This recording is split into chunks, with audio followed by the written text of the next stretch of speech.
नमस्कार symphony kitchen को आपण मानकु स्वागत जनाउछि। आज आम प्रस्तुत करबा भेजी बैगण आलू भजा। भिडियोटी को प्रथम रु शेष पर्यंत देखंतु। जदि आपण मानकु मो भिडियोटी पसंद आसीबो ताले लाइक शेयर करबा को बिल्कुल भी भूलिबेनी।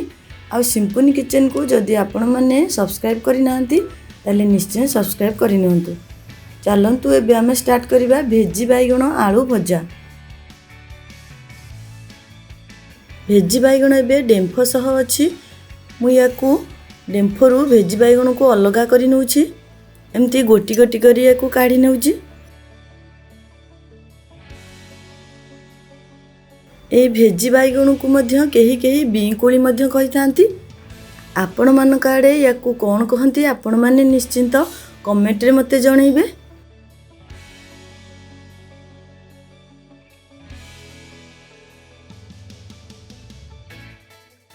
एठी भेजी बैगण को मु भल भाबरे धोई नैछि।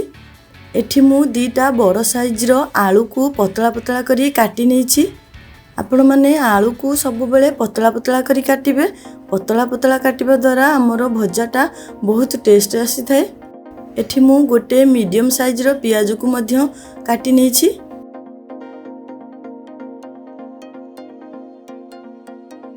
एबे करेई गरम करी नेबा। करेई हमर एठी गरम ही आसिलानी।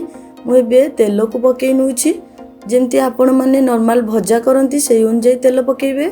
एबे हमर तेल ताती आसिलानी। मु एथिरे हाफ चमच पंच फुटण पकई नउछि। एबे एथिरे आलू आ भेजी बैगण को मु पकई नउछि। पियाज को मु एठी एबे पकौनी। पियाज को मु एठी पछरे पकेइबी।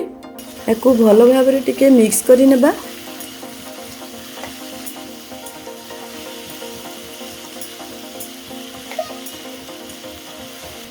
एथिरे स्वाद अनुसार लूण पकई नेबा।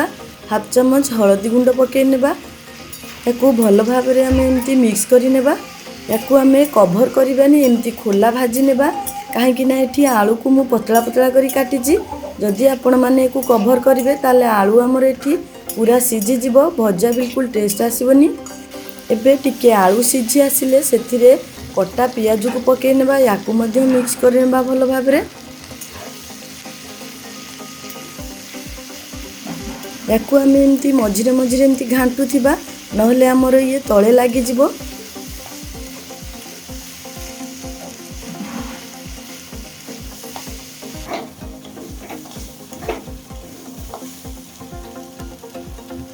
देखंतु एठी हमर आलू भलो भाबरे सिझी जाइछि। भजा मते एठी हमर भलो भाबरे प्रस्तुत हो जाइछि। एठी हमर 10-15 मिनिट भितरे भजा पूरा रेडी हो जाइछि। देखंतु एबे हमर प्रस्तुत हो जाइछि भेजी बैगण आलू भजा। याकू आपण माने पखाळ भात सहित निश्चिंत ट्राई करिवे।